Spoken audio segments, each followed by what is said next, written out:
Hey everyone, let's talk about a super simple setting that can solve a really big headache on your HVAC jobs. Today, we're diving into boiler delay time. And trust me, if you're not using this feature, you are absolutely missing a trick. Let's get right into it. Have you ever seen this? A system where the boiler just, bam, fires up the absolute second a call for heat comes in. It's almost too fast.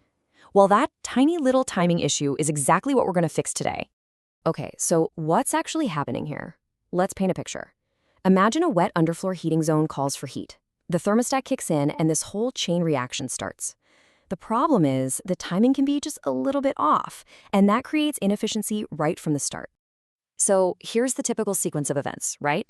The thermostat says it's cold, which tells the zone actuator to start opening up. But at pretty much the exact same time, the boiler gets the signal to fire, and that little overlap, that tiny moment, is the entire source of the problem. You see, this is the heart of it. It's basically a race between mechanics and electronics.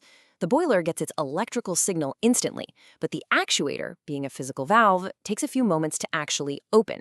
So what you end up with is a boiler, working hard, generating hot water, with absolutely nowhere to send it because the door isn't open yet. That's not just inefficient, it puts a ton of unnecessary strain on the whole system. So what's the fix? Well, the good news is the solution is elegant, simple, and it's already built right into the system you're using. It's designed specifically to get everything back in sync. And it's called boiler delay time. I mean, the name pretty much says it all, right? Think of it like you're telling the boiler, whoa, hang on a second, let's give the actuator a moment to get fully open and then you can fire up. It's just a simple programmed pause that makes everything run smoother.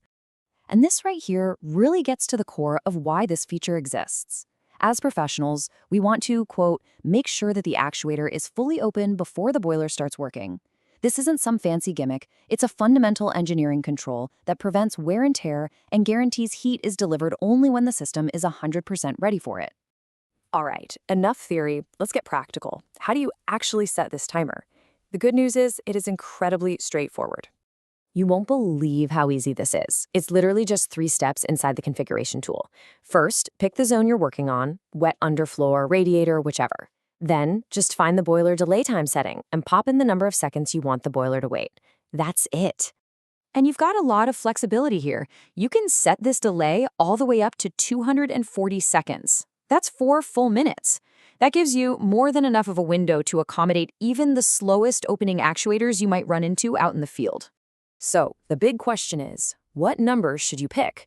Well, it all comes down to the hardware. It depends on how fast your actuator opens. For those really slow ones that take maybe 3 to 4 minutes, you're going to want to be in that 180 to 240 second range.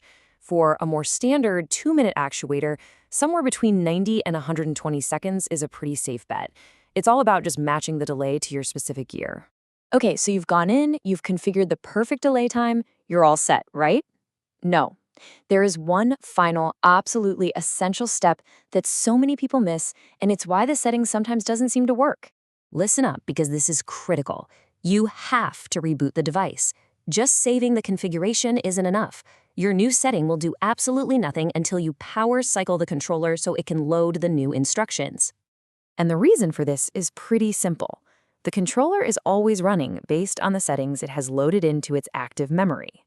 When you make a change, you're just updating a file that's saved. The reboot is what forces the device to say, okay, stop, dump the old instructions, and load these new ones for the next startup.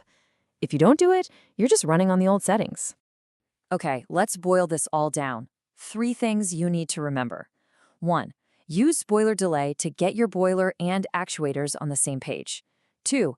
You can set it for up to 240 seconds to perfectly match your hardware. And 3, the big one. The critical part. Always reboot the controller to make the change stick.